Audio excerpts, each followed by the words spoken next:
I can calculate the motions of the heavenly bodies, but not the madness of the people. That's a quote from Sir Isaac Newton. Think about that for a second. The man who literally discovered the laws of gravity, who could map out the entire universe, even he felt completely lost when it came to the wild, emotional chaos of the financial markets. And this wasn't just some philosophical idea for him. Nope. In 1720, Newton got sucked into the massive South Sea bubble. He actually made a huge profit and sold his shares. Smart, right? But then he watched his friends getting even richer, and that fear of missing out, it got to him. He jumped back in right at the top of the market and lost a fortune. If this can happen to the guy who discovered gravity, it can happen to literally anyone. Dear book lovers, welcome to another high-speed book summary episode of Summarypedia. We are here to bring you more titles in less time. It's a pretty scary story, right? It just goes to show you that being a genius doesn't make you immune to financial disaster. It proves that intelligence alone is not enough. You need something more.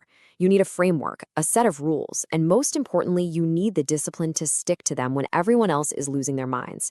And that's exactly what this book is all about.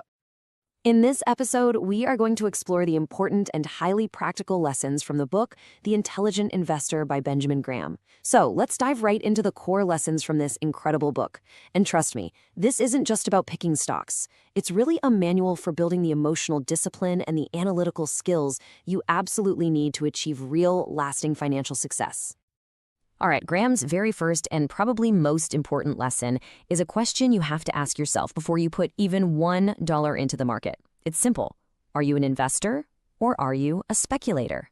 Because believe me, how you answer that question changes absolutely everything. And the difference between the two? Oh, it's night and day.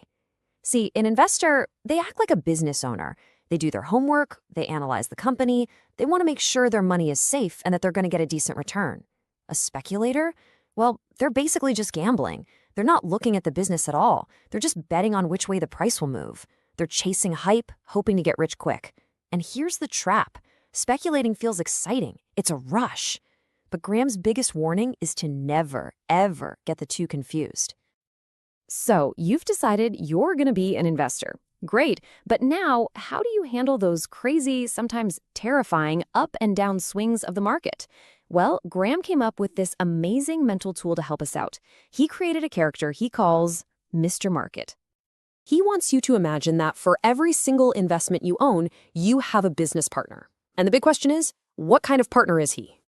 Let me introduce you to Mr. Market. He's your business partner and, well, he's a little unstable. Some days he's on top of the world, totally euphoric. He thinks your company is the best thing since sliced bread and offers you insane prices for your shares. But then, on other days, he's in a full-blown panic. He's convinced the sky is falling and will offer to sell you his shares for next to nothing. The guy is basically manic depressive, and he comes to your door every single day with a new offer. Now here is the key, the absolute game changer. You should never, ever take financial advice from this guy. His daily prices have nothing to do with what the business is actually worth. They're just a reflection of his crazy mood swings. His job is to serve you, not to guide you. So when he is freaking out and pessimistic, that's your chance to buy from him cheap. When he's giddy and euphoric, you can sell to him for a great price. And this is the most important part, if his offer makes 0 sense, you have the power to just shut the door and completely ignore him. Okay, so Mr. Market is constantly throwing these wild offers at you. How do you know which ones are actually a good deal? To figure that out, Graham gives us what is probably the single most powerful idea in the entire book. He calls it the margin of safety. To put it simply, the margin of safety is your shield against the future, against all the stuff you can't predict. It's the difference between what a business is actually worth, its real intrinsic value, and the price you pay for it. That gap, that's your protection. It's your cushion in case you made a mistake or just get hit with some bad luck. Let's make this super practical. Here's how it works. First, you do the research, you run the numbers, and you figure out that a company is really worth, let's say, $100 a share. Step 2, you wait. You just sit back and let Mr. Market have one of his meltdowns. You only pull the trigger and buy when the price is way, way lower, say $60. That $40 difference, that is your margin of safety. It's the buffer that makes it very likely you'll make a profit and very unlikely you'll take a big loss. So we've got the mindset down, but how do we actually put all this into practice? Like, how do you build a portfolio with these rules? Well, Graham gives us a really simple but incredibly powerful blueprint. Graham's number one rule for what he calls the defensive investor, that's the cautious one, is to always have a mix of stocks and high-quality bonds. He recommends starting at a 50-50 split, but the key is you should never have less than 25% or more than 75% in either one. And this isn't just about spreading your risk around. It's actually a defense against your own emotions. It forces you to sell some stocks when they get really expensive and buy more when they get cheap. It keeps you from ever being totally at the mercy of Mr. Market's craziness. And what about the stocks you do buy? Well, Graham's rules here are pretty much all about staying out of trouble. He says to stick with large, well-known companies. You want to see a really strong financial situation, that means lots of cash, not a ton of debt. And a long, consistent history of paying dividends is a great sign of stability. Look, this is not about trying to find the next hot stock that's going to shoot to the moon. This is about buying solid, profitable, dependable businesses that you can comfortably own for a long, long time. You know, to really get why these lessons are so powerful, it helps to know a little bit about the man behind them. So, who exactly was Benjamin Graham? Graham wasn't some professor in an ivory tower. No, this guy was forged in the fire of the real-world market. He lost a ton of money in the great crash of 1929, and that experience changed him forever. It made him completely obsessed with managing risk.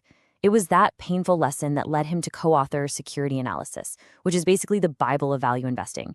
Then he wrote The Intelligent Investor to share what he'd learned with everyday people. And of course, he famously mentored a young student at Columbia University named Warren Buffett. So why are we still talking about him all these years later? Why does he still matter so much? Well, for one, he is the undisputed father of value investing. His ideas aren't just theories. They have been tested and proven to work through every kind of market imaginable. Booms, busts, wars, you name it. And maybe his biggest insight of all, that your own worst enemy as an investor is probably yourself, is more true today than it has ever been, with all the constant noise and hype we're surrounded by. Okay, let's wrap this up and boil it all down to the absolute must-know takeaways. If you forget everything else from the summary, just remember these core ideas. Number 1, be an investor, not a speculator. That means your success comes from doing solid research, not from getting lucky.